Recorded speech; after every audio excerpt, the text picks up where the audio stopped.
ونستعين نستهديه ونستغفره ونتوب إليه ونتوكل عليه ونعوذ بالله من شرور أنفسنا وسيئات أعمالنا من يهد الله فهو المهتد من يضلل فلن تجد له وليا مرشدا أشهد أن لا إله إلا الله وحده لا شريك له أن سيدنا محمدا عبده ورسوله صفيه من خلقه وحبيبه بلغ الرسالة وأدى الأمانة ونصح الأمة كشف الغمة وجاهد في الله حق جهاده حتى أتاه اليقين اللهم صل على سيدنا محمد وعلى آله وصحبه وبارك وسلم ما بعد.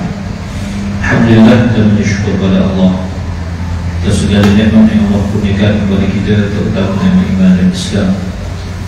Dan marilah sama-sama kita bersyukur dengan mentaati segala perintah Allah, laksanakan segala suruhannya dan menjauhi segala larangannya. Mudah-mudahan Allah Subhanahu wa taala sentiasa memberikan taufik dan hidayah kepada kita, menerima segala amal ibadah kita, mengampunkan segala dosa, kesalahan dan kesilapan kita. Mudah-mudahan Allah kurniakan kita dengan kalangan hamba-hamba yang bersyukur.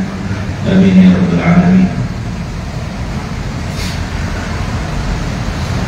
Kita pada muka surat 67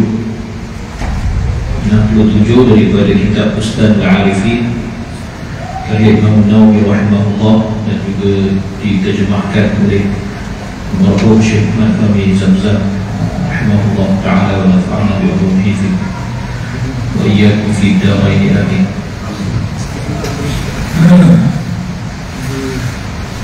Tajuknya As-Sidq. Adapun as-sidq atau benar itu, maka firman Allah Ta'ala, a'udzubillahi minasyaitonir rajim, ya ayyuhalladzina amanu taqullaha wa kunu ma'as-shadiqin. Maksudnya, wahai orang-orang yang beriman, bertakwalah kamu akan Allah dan jadilah kamu bersama-sama dengan orang yang benar. Berkata Imam Al-Qushairi rahimahullah ta'ala, benar itu ialah punca segala urusan, dengannya pula ia menjadi sempurna, dan padanya pula akan tersusun segala urusan itu. Dan beliau berkata lagi, sekurang-kurang benar itu ialah sama hal yang rahsia dengan yang nampak. Apa hikmah disebut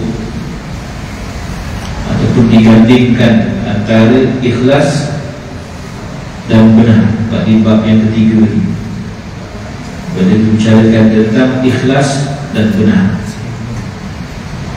Kerana orang yang ikhlas itu bermula dengan sikapnya yang benar, baru dia boleh jadi orang yang ikhlas.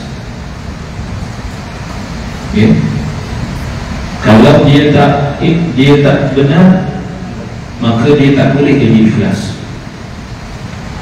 Itu dia. Sebab itu dikata sekurang-kurang benar itu ialah sama hal yang rahsia dengan yang nampak. Maknanya apa yang ada dalam hati kita sama apa yang terlihat pada luaran kita, dalaman sama dengan luaran, baru benar. Kalau tak benar, walaupun duduk di batang benar, tak benar. Dia ada kesamaan dengan ikhlas.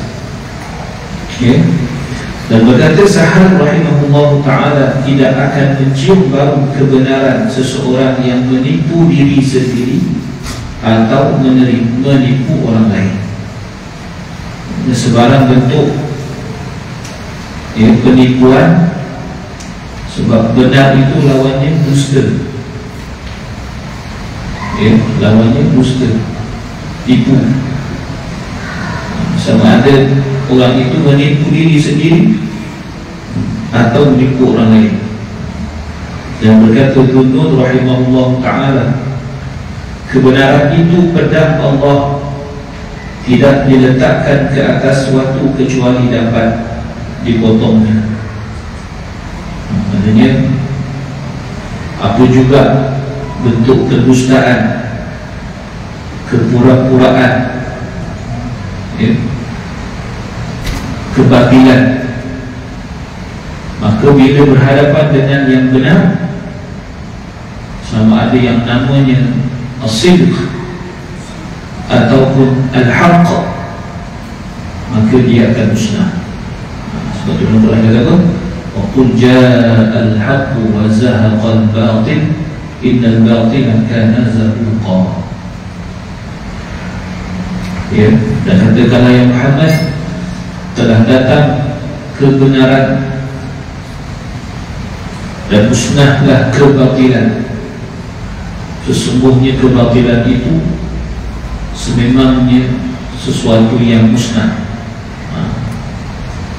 Dan berkata Imam Al-Harith Al-Muhasibi rahimahullah ta'ala, orang yang benar ialah orang yang tidak peduli dengan runtuhnya harga dirinya pada pandangan makhluk, asal ia dapat membaikkan hatinya.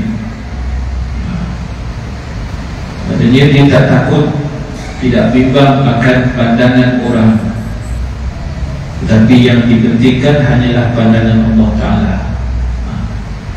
Dan ia tidak suka terhadap penglihatan manusia kepada amalan-amalannya yang baik. Kalau boleh dia nak suruh sembunyi, jangan orang tahu. Itu dia. Dan dia tidak benci bahawa manusia mengetahui apa jua yang jahat daripada perbuatannya, kerana kebencian terhadap perkara tersebut adalah sebagai bukti bahawa ia menghendaki sesuatu yang lebih daripada harga dirinya yang sebenar. Maka hal yang demikian, maka hal yang seperti ini bukan termasuk di dalam ikhlasnya para siddiqin. Maknanya apa? Ya, orang para siddiqin ini, orang yang benar ini, dia tidak sibuk dengan harga dirinya. Maknanya dia bukan orang yang sentiasa mahu dipandang hebat, dipandang mulia. Ya, dia tak pentingkan pandangan orang. Dan dikatakan bahawasanya apabila engkau meminta daripada Allah akan sidq, maka Allah Ta'ala akan memberi akan dikau akan cermin, yang dengan cermin itu engkau dapat melihat akan segala sesuatu daripada keajaiban dunia dan akhirat. Dan berkata Junaid Al-Baghdadi rahimahullah ta'ala, orang yang benar selalu berubah keadaannya sampai 40 kali sehari, sedangkan orang yang riak adalah tetap atas satu keadaan yang tertentu selama 40 tahun. Apa maksudnya? Maksudnya orang yang benar ni, dia sentiasa mencari kesempatan untuk memperbaiki dirinya. Yang nampak pada dia tu kekurangan diri dia sendiri, jadi dia sentiasa nak baiki diri dia sampai 40 kali sehari, boleh jadi macam tu. Ada pun orang yang riak, menunjuk-nunjuk pada orang, dia tak nak berubah sebab dia nak menunjukkan yang baik sahaja pada dirinya. Ya, maknanya walaupun pada dalaman dia tak betul, tak menunjuk ni kan, menunjuk-nunjuk ni dia tak betul, tapi dia tetap begitu sampai 40 tahun boleh jadi begitu. Maksud perkataan ini ialah orang yang benar itu ia berpusing mengikut pusingan kebenaran dalam semua keadaan yang dia dihadapinya. Apabila ia melihat sebarang kelebihan pada sesuatu amalan, maka ia bertindak mengikuti amalan tersebut walaupun ia menyalahi adat atau kebiasaan. Ubah diri, keluar daripada zon selesa. Orang sekarang itu kan. Dan apabila timbul di hadapannya suatu perkara yang lebih baik daripada apa yang sedang ia lakukan, sedangkan kedua perbuatan itu tidak dapat dilaksanakan sekaligus, maka ia akan bersegera mengerjakan perkara baru yang lebih baik itu walaupun menyalahi kebiasaannya. Kebiasaan yang dia dah biasa buat, dia akan berubah, dia akan buat lebih baik. Dan begitulah seterusnya keadaannya. Maka barangkali ia terpaksa berpindah daripada suatu hal kepada hal yang lebih baik sebanyak 100 kali sehari, ataupun 1000 kali, atau lebih dari itu, kerana mengikut kebaikan yang lebih sempurna yang timbul di hadapannya daripada masa ke semasa. Itu yang kata cerita-cerita bila masuk bulan Ramadan kan. Ya, cubalah kita buat suatu penambahbaikan dan supaya amal kita tu lebih lagi pada sebelum ni. Tapi kadang-kadang kita lebih selesa dengan benda yang dah biasa buat, tak nak berubah langsung. Kalau sebelum tahun sebelum tu tak ikut tadarus, contoh ni kalau sini cerita, apa salahnya tahun ni ikut kumpulan tadarus kan? Berubah sikit. Sebelum ni tarawih berubah, hari ni kadang buat, kadang tak buat, cuba istiqamah pula. Maksudnya ada usaha untuk memperbaiki diri. Kita ni penuh dengan keselesaan. Tengok, surau kita cantik, aircon sejuk, naik beku belakang tunggu aku dengan bukan yang sejuk kan? Ya, belum tutup lah aircon, dia tiup je dalam lekuk ni kan? Selesa tu lah. Nak cakap kuat pun tak sampai hati, mic ni terlalu kuat kan? Berbisik macam bisik kamar apa bunyi ya, selesa kita. Jadi kadang-kadang patutnya dah selesa ni, penuh lah mukhassaf ni kan, patutnya lah. Guru-guru orang itu juga nampak-nampak ya. Contoh dia pun, apabila orang yang riak, ada pun orang yang riak, maka dia sentiasa dalam satu keadaan sahaja, sehingga jikalau ia nampak di hadapannya suatu perkara baru yang lebih sempurna, ia tidak melaksanakannya. Contoh KWSP kan, dulu tak ada akaun syariah. Bila dah ada akaun syariah, buat kempen, pindahkan, tukar akaun kita tu kepada akaun syariah. Kawan-kawan kata, KWSP kata, ramai ni ustaz tak tukar, sama ada tak tahu ataupun tak nak tukar. Sebab pelaburan tu berbeza. Pelaburan yang dalam akaun syariah dipastikan pelaburannya pun pelaburan pada kaunter-kaunter syariah. Sedangkan yang bukan syariah tidak dijamin patuh syariah pada kaunter-kaunter yang dilabuhkan duit kita. Jadi dividen yang kita dapat tiap-tiap tahun tu dividen yang syubhat, yang bercampur dengan yang halal dan yang haram. Yang syariah, so kita boleh keluar zakat daripada yang halal. Kalau dividen kita daripada yang syubhat, kita keluar zakat pun tuan-tuan tak terima. Tuan tak terima zakat daripada sumber yang haram atau sumber yang syubhat. Inna Allaha jamilun yuhibbul jamal. Allah Ta'ala itu cantik, dia nak yang cantik. Kita bagi yang buruk itu, tak boleh bersih. Tak boleh bersih. Bersih ni kena buang semua yang keuntungan daripada kaunter yang ataupun daripada sumber pelaburan yang tidak syariah. Mana kita tahu? Kita tahu. Kita tanya dekat orang USP saham ni masuk mana berapa ratus penting lah kan? USP pun dia orang pun tak nak layan kita, aku suruh tugas syarikat tak nak, menyusahkan aku apa. Contoh lah tak nak ubah. Memanglah yang akaun tidak syariah itu untung lebih sikit kan? Biasa begitu. Baik. Bahkan ia tetap dalam keadaan yang lama kerana ia mengambil kira di dalam hal ini akan pandangan manusia.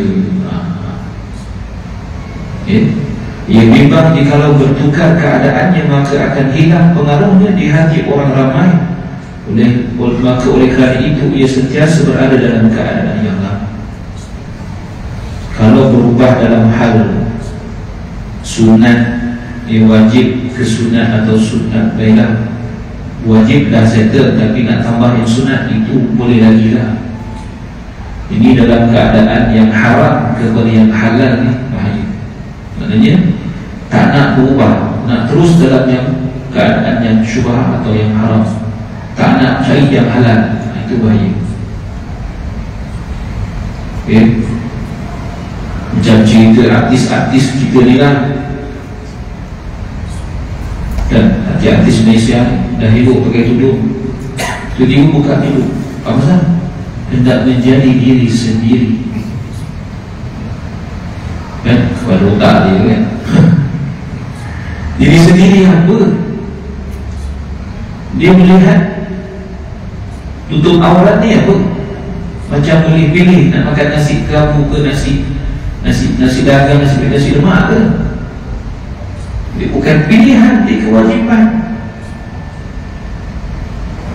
Dah elok-elok buat benda baik, dia tiba nak tukar jadi maksiat pula atas alasan nak jadi diri sendiri, tak nak hipokrit. Hipokrit dah tu. Yang dia cakap tak hipokrit tu, hipokrit dah tu. Ni kita pula duk tengok artis, semua tengok artis, elok sangat dengan pokok. Faham agama ikut fahaman artis, busuk. Ni bahaya. Rosak agama kita. Hari ni orang semua ikut influencer. Siapa jadi influencer dekat media sosial, dekat TikTok, dekat Instagram, dekat Twitter, itulah yang jadi tumpuan masyarakat kita, terutama orang muda. Jadi hidup dia, panduan dia, uswah dia siapa? Orang ni. Sedangkan kita orang Islam ni, siapa uswah kita? Laqad kana lakum fi Rasulillah uswatun hasanah. Nabi itu uswah kita, panduan, contoh terbaik. Bukan artis-artis ni. Saya bukan anti-artis kan. Saya nak kita betulkan otak kita, persepsi kita. Kita mungkin ayat tempat saja baik-baik ni anak-anak kita, tolong tegur-tegur sikit. Minat sangat dengan artis itu, artis ini kan. Tak ni nama bini Rasulullah kata kan. Baik. Ia bimbang jikalau bertukar keadaannya maka akan hilang berpengaruhnya di hati orang ramai. Dia sibuk dengan pandangan orang, dengan like, dengan likers,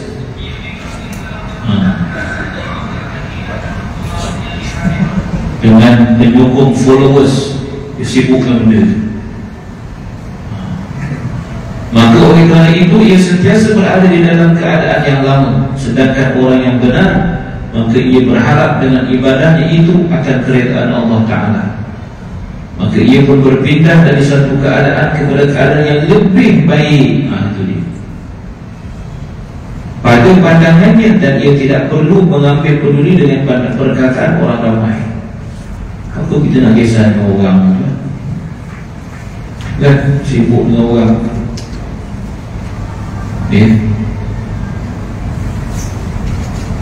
Jadi kalau kita sibuk dengan pandangan manusia, pandangan makhluk, maka akan hilanglah dalam hati kita pandangan Allah Subhanahu Wa Taala. Itu takut. Sebelumnya aku telah menghuraikan masalah ini dengan panjang lebar di awal kitab Syarah Al-Muhazzab, Syarah Sahih Muslim, dan aku sebutkan di sana dalilnya dan aku terangkan pula contoh-contohnya, dan di sini hanya yang saya sebutkan ringkasannya sahaja. Allahu a'lam. Itu fasa yang pertama. Fasa yang kedua pada menyatakan menghadirkan niat ketika mengerjakan ketaatan, membuat ibadah. Ketahuilah sesungguhnya siapa yang hendak mengerjakan sebarang ketaatan walaupun sedikit sekali, maka hendaklah ia menghadirkan niat, iaitu bahawa mengqasad ia dengan amalnya itu untuk mencari keridaan Allah Ta'ala, dan hendaklah niat itu bersama dengan amalnya.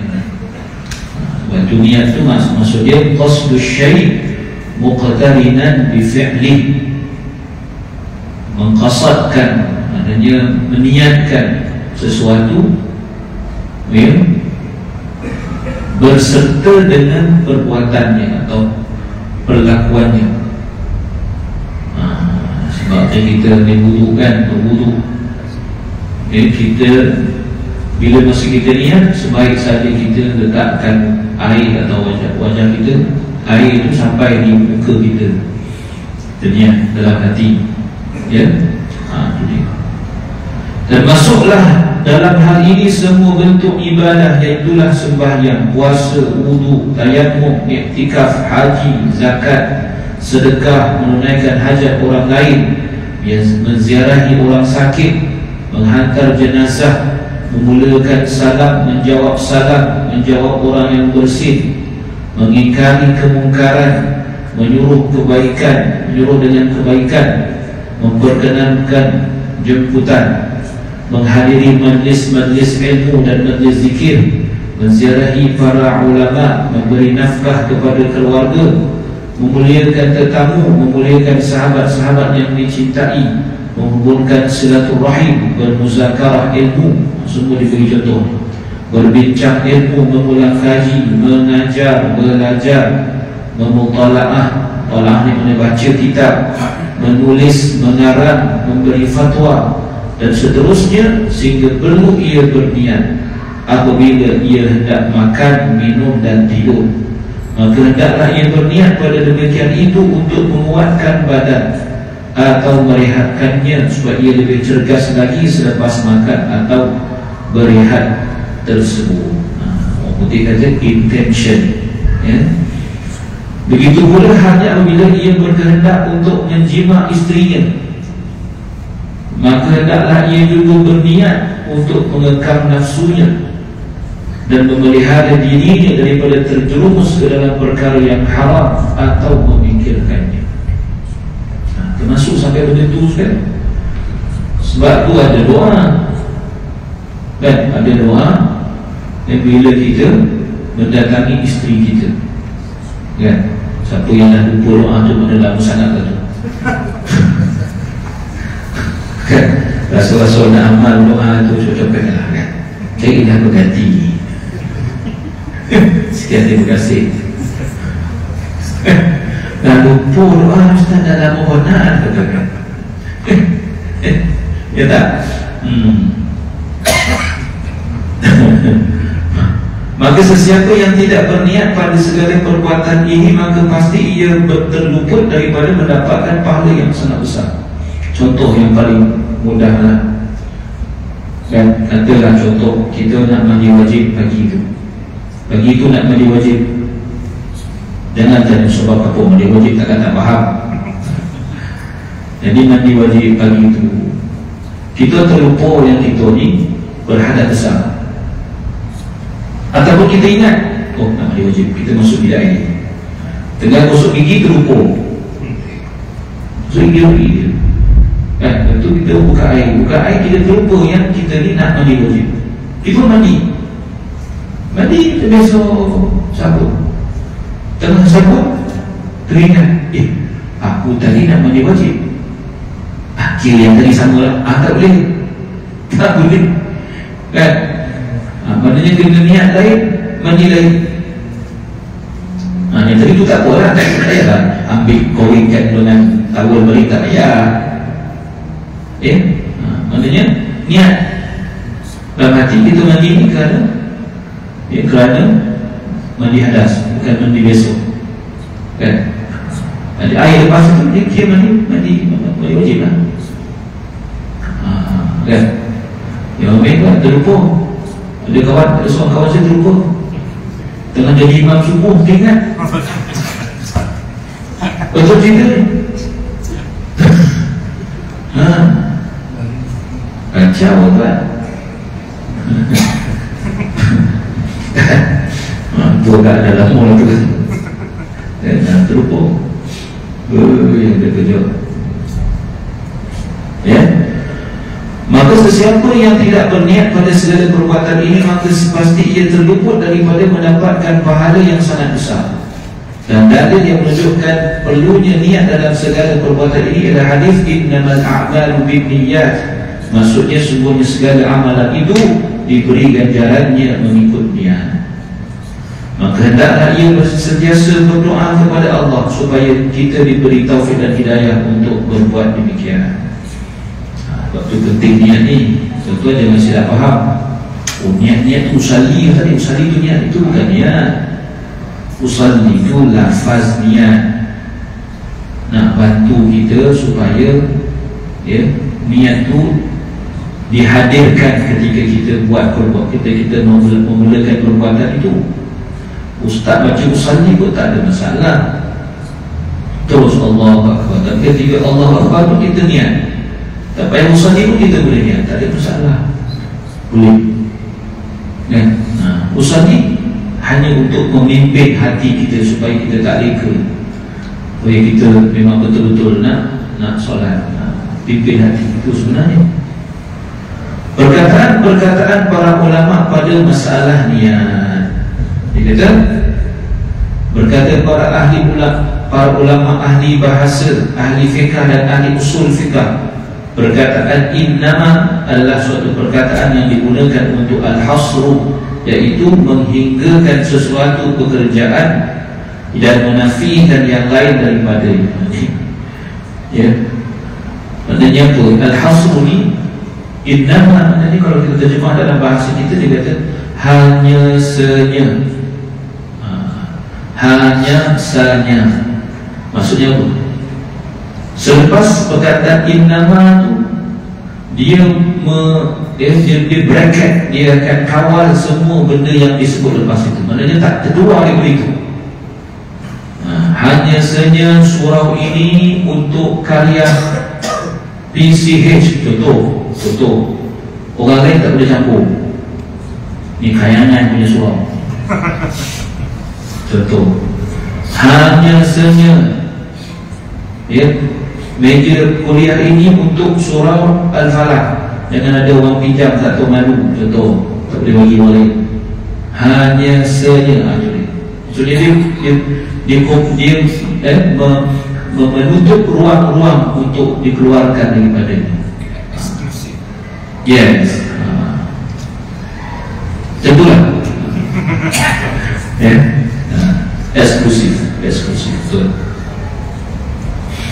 Dia kata,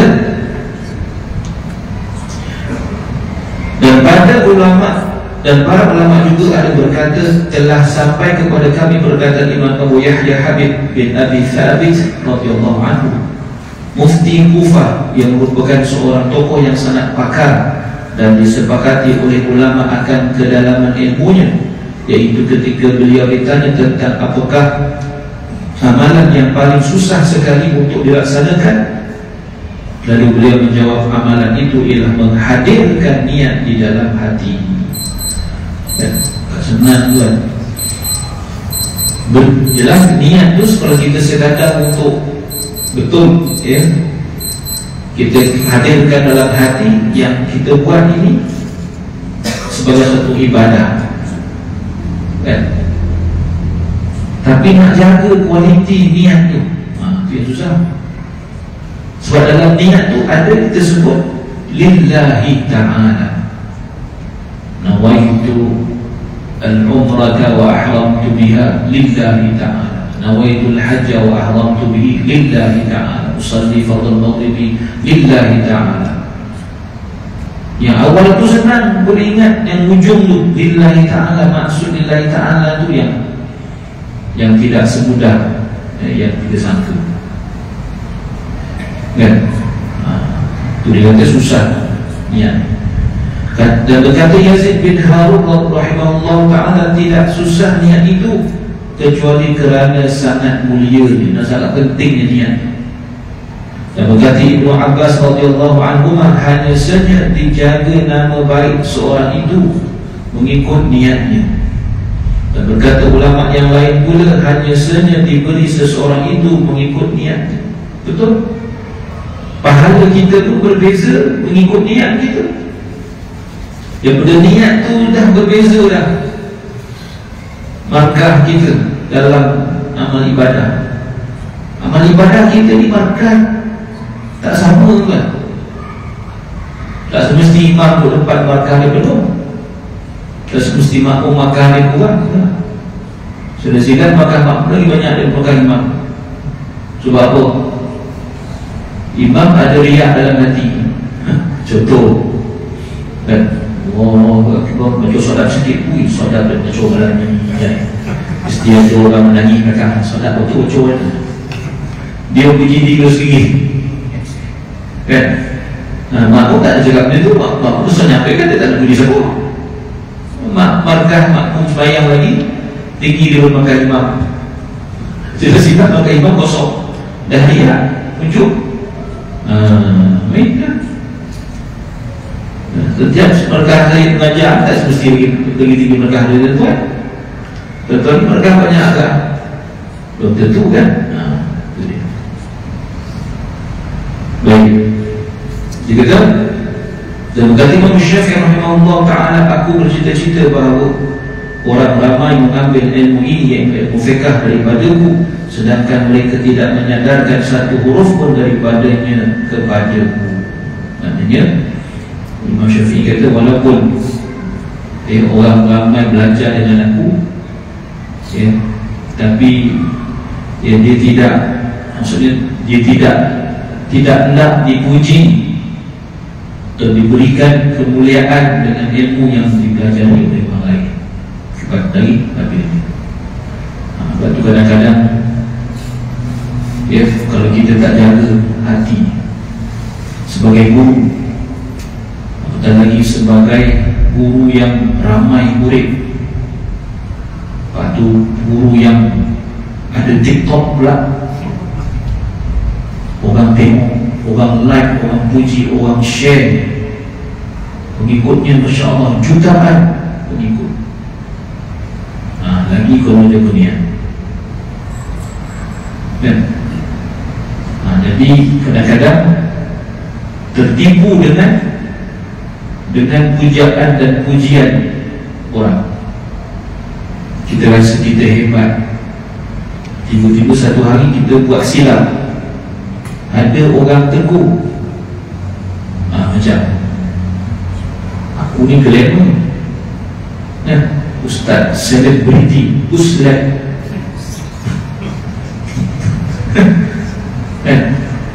radio masuk, TV masuk, TV Melayu, TV Calling, TV Cina, semua pun ada. Contohlah semua ada. Buka TV, buka TV, buka aku TV, lebih kurangnya kan. TV dan aku tak dapat dipisahkan gitu. Jadi macam ni, agak-agak boleh terima tak teguran, bukan senang kan. Itu dipanggil apa? Guru dipanggil. Penipuan. Bukan penipuan maksud penipu, tak, tipu daya. Tipu daya. Silakan Hasan.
Di sini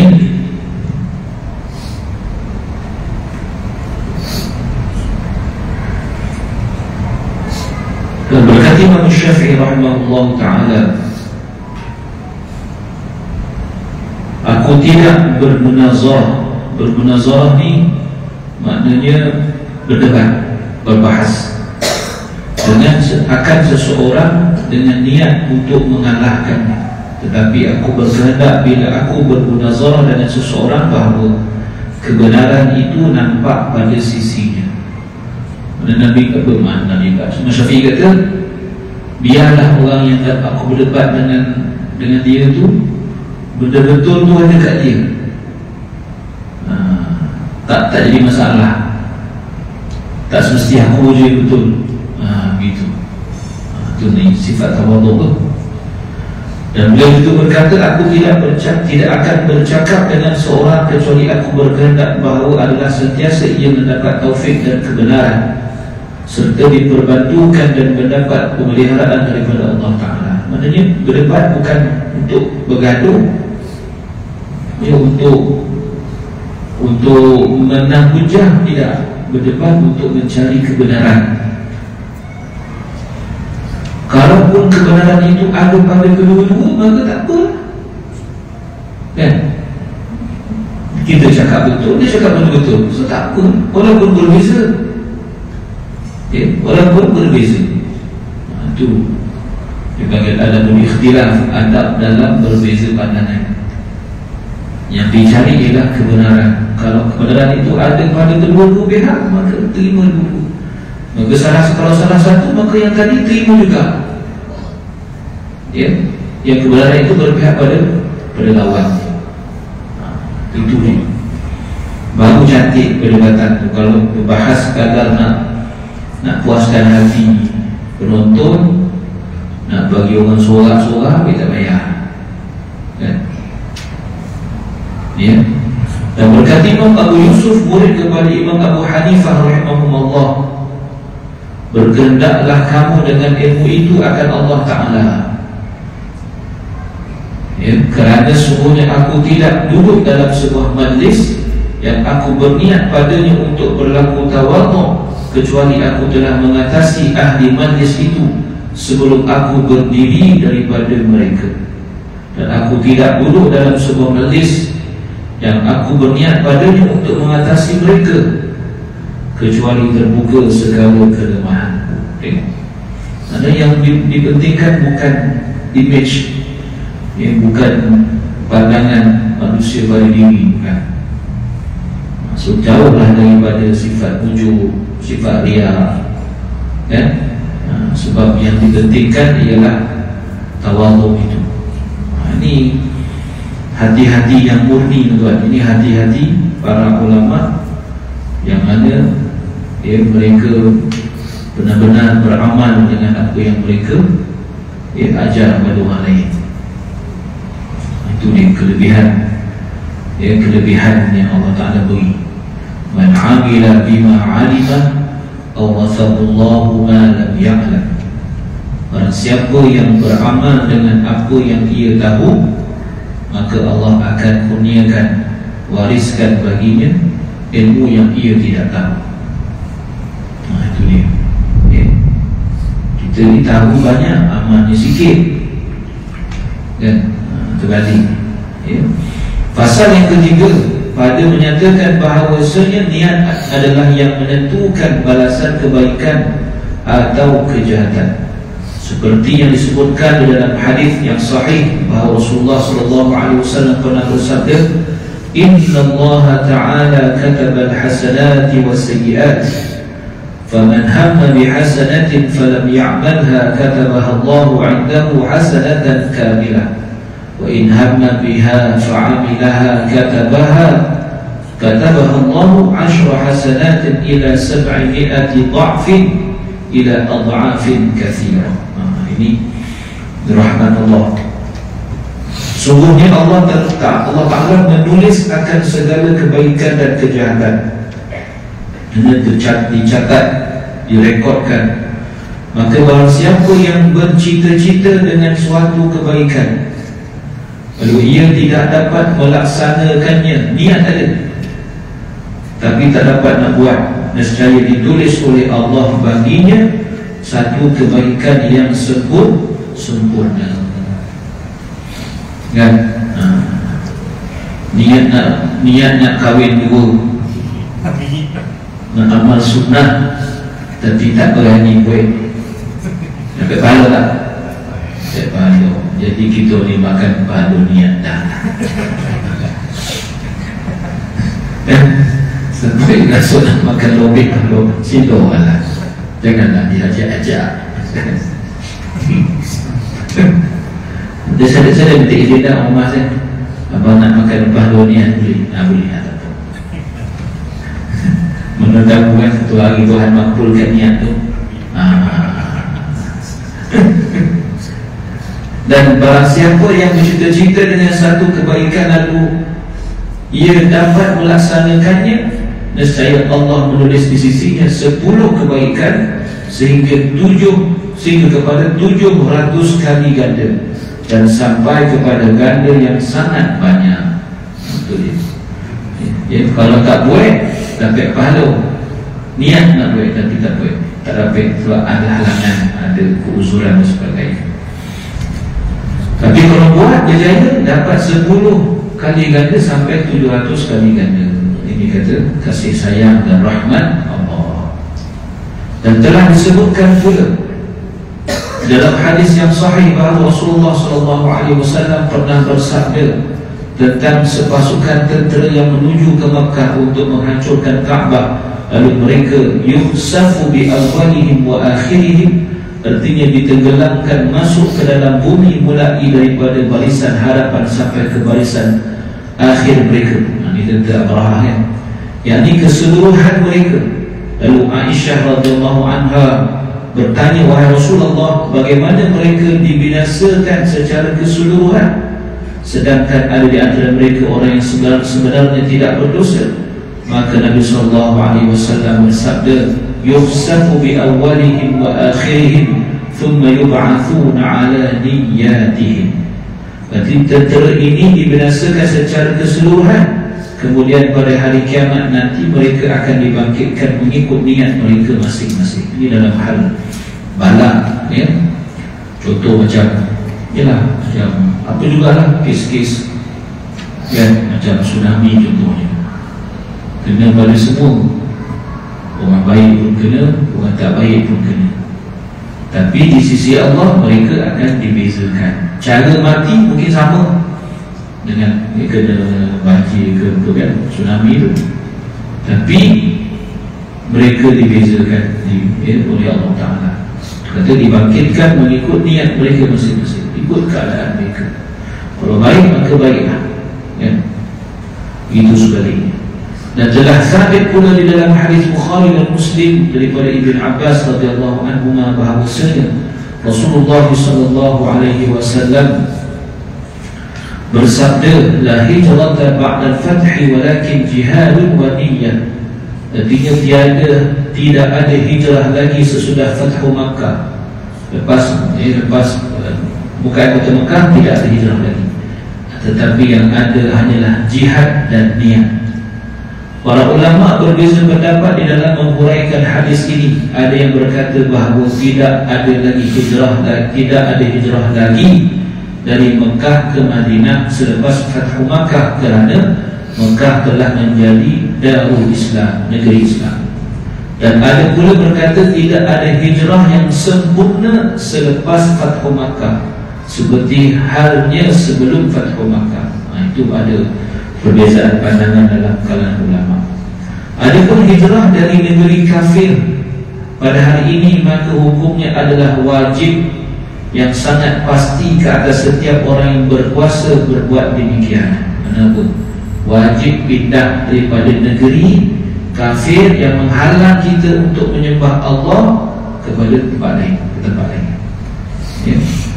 Iaitulah apabila ia tidak berkemungkinan untuk mengamalkan syariat Islam di sana. Nak sembahyang tak boleh, dihalang. Contoh kan orang Uyghur kan, di China contoh, sampai peringkat begitu, mereka sebenarnya wajib pindah, wajib lari, ya, untuk menyelamatkan akidah, ya. Tapi seandainya ia dapat beramalkan syariat Islam, maka tidak ada halangan dalam mengamalkan Islam, maka hijrah itu hukumnya sunat dan tidak wajib. Wallahu a'lam, ya. Contoh yang duduk di negara-negara bukan Islam, tapi kadang-kadang lebih Islamik daripada negara Islam pun ada.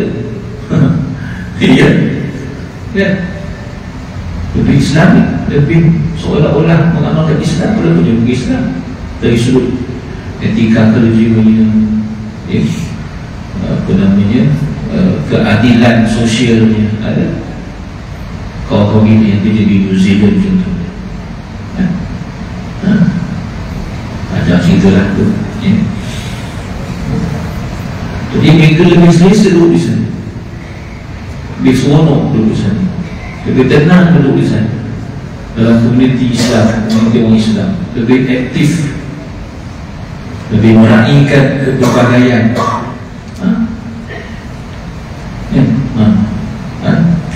Tak ada masalah. Ada masalah, silakan, tapi boleh, ya. Ada yang macam tu. Dan telah sampai riwayat kepada kami daripada Imam Abu Maisarah Al-Kufi Al-Hamzani, salah seorang tabi'in radhiyallahu anhu, bahawasanya beliau apabila mengambil pemberiannya daripada Baitul Mal, pasti beliau mensedekahkan sebahagian daripadanya. Lalu apabila beliau sampai balik ke rumah, keluarga memeriksa pemberian tersebut, maka mereka mendapatinya dalam keadaan sempurna. Ini karamah. Lalu ia berkata kepada anak saudaranya, tidakkah kamu juga mahu berbuat demikian? Maka mereka menjawab, jikalau kami tahu bahawa pemberian itu pasti tidak berkurang, nescaya kami mahu berbuat demikian. Lalu kata Abu Maisarah, sebenarnya aku tidak pernah mensyaratkan yang demikian itu kepada Allah Ta'ala. Itu beza tu. Ya, kau kita memang kurang lah. Ni kita dipanggil karamah. Allah Ta'ala beri kemuliaan kepada dia lah, dan dia tak letakkan syarat tu, ya. Kalau tanya kepada orang lain lah, itu berbeza, kan. Dan telah berkata Imam Syafi'i rahimahullah ta'ala, segala kebaikan dunia dan akhirat itu terhimpun pada 5 perkara. Pertama, kaya diri. Kaya diri, dia kata. Yang kedua, menahan diri dari menyakiti orang lain. Ketiga, mengusaha'i yang halal. Yang keempat, berpakaian dengan pakaian takwa. Yang kelima, rasa percaya dengan pemeliharaan Allah Ta'ala pada segala perkara. Ya, ini kebaikan dunia akhirat. Dan telah sampai riwayat kepada kami daripada Imam Muhammad bin Salamah rahimahullah ta'ala, dan adalah bila itu dikatakan daripada kalangan wali-wali abdal, di antara tahap wali, ya. Kata beliau, barang siapa yang mengaji ilmu hadis dengan tujuan yang lain daripada keredaan Allah Ta'ala, maka pasti ia akan tertipu.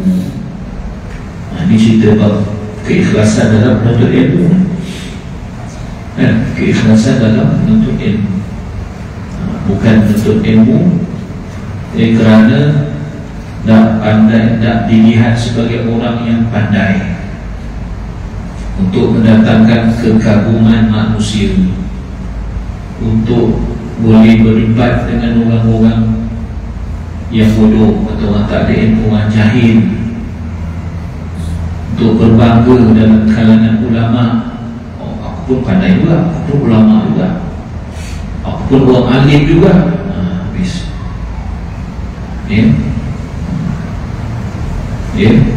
terutama talab al-ilma liyumariya bihi sufaha, kan?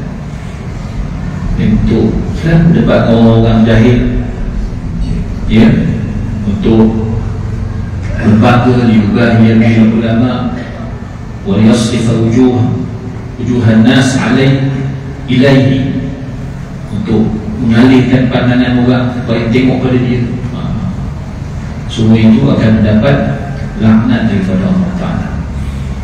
Alim, banyak ilmu, dahsyat, tapi kena laknat. Alhamdulillah. Alhamdulillah. Berkata Imam Ahmad bin Abi Al-Buwara dalam kitab Az-Zuhd daripada guru beliau yang bernama Ishaq bin Khalaf, adalah Abu Abdurrahman bin Al-Aswad radhiyallahu anhu tidak makan sepotong roti pun kecuali beliau berniat. Lalu Ahmad bertanya kepada gurunya Imam Ishaq bin Khalaf, bagaimana maksud berniat ketika makan roti itu? Lalu Imam Ishaq bin Khalaf menjawab, beliau iaitu Abdurrahman bin Aswad, apabila makan roti sehingga bila terasa berat badannya daripada sembahyang, lalu beliau mengurangkannya supaya ringan badannya untuk sembahyang, sehingga bila beliau menjadi lemah, maka beliau kembali makan roti supaya menjadi kuat. Jadi beliau makan atau tidak makan adalah kerana sembahyang. Subhanallah. Rasul boleh makan banyak warna, kan? Sikit-sikit makan, sikit-sikit makan, ubahlah jadi makan sikit-sikit, jangan sikit-sikit makan, ya.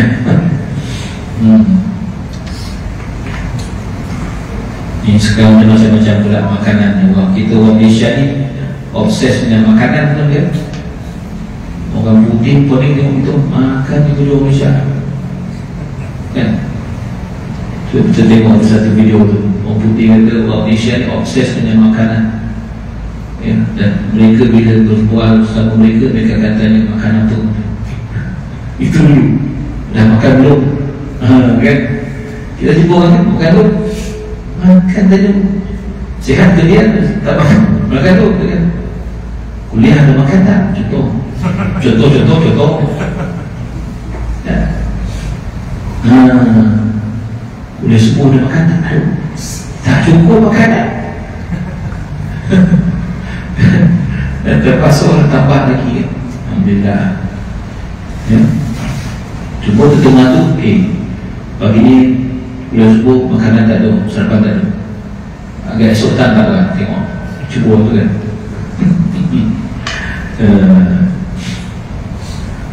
Baik. Dan berkata Imam Abu Muwarrah, panjang pula syarahannya, tak pula kita ambil ke bawah ya. Panjang tak habisnya, panjang, ya kan, habislah. Siapa nanti ke bawah insyaAllah. Dia kata,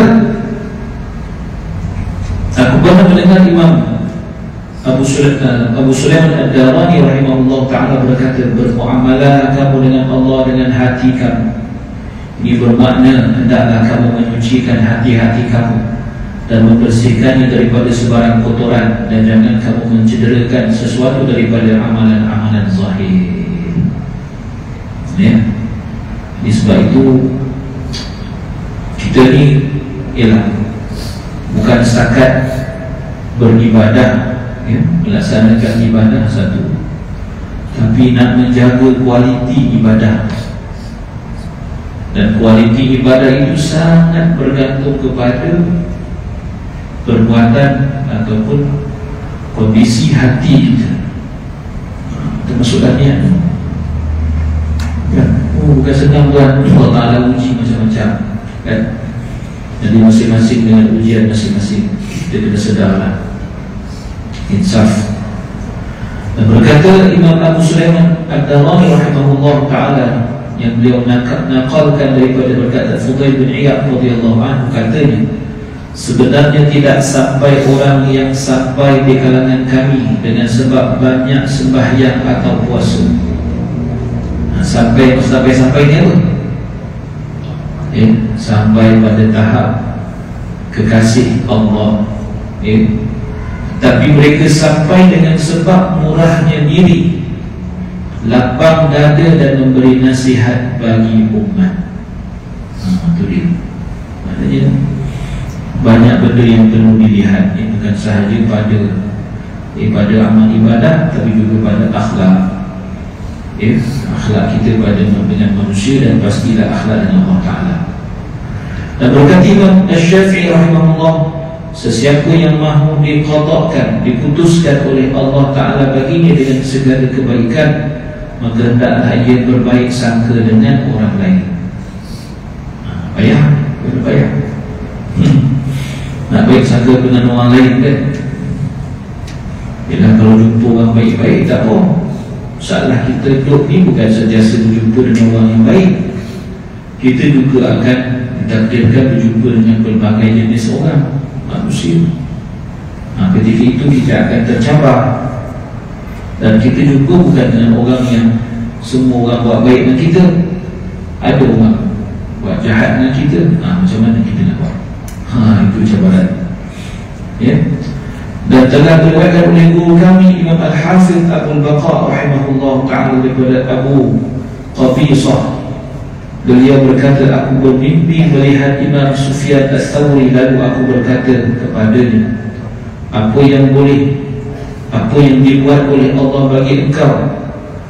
Ma fa'alallahu bik? Maka Imam Sufyan menjawab, terjemahan lain, dia kata, aku melihat kepada Tuhanku secara nyata. Maka ia berkata kepadaku, bergembiralah engkau kerana engkau telah mendapat keredaanku, wahai Ibnu Sa'id, iaitu Sufyan Ats-Tsauri. Sungguhnya dahulu ketika engkau di dunia, engkau sentiasa beribadah di waktu malam apabila dia telah gelap. Engkau mencurahkan air mata kerana rindu dan hatimu dipenuhi dengan kecintaan Allah. Sebab itu kita ni tak boleh tidaklah kena usahakan. Maka sekarang pilihlah mana-mana istana yang engkau kehendaki, dan datanglah menziarahiku kerana aku sentiasa dekat dan tidak jauh padamu. Ini siapa dia? Imam Sufyan Ats-Tsauri, bukan jalan-jalan, tabi'in besar. Dan kerana melakukan oleh guru kami, dan telah melakukan oleh guru kami Imam Al-Hafidh Abu Baqa rahimahullah ta'ala daripada Yahya bin Mu'az Ar-Razi rahimahullah ta'ala, beliau berkata, berapa banyak orang yang meminta ampun sedangkan ia dimarahi, dan berapa banyak orang yang berdiam sedangkan ia dikasihi.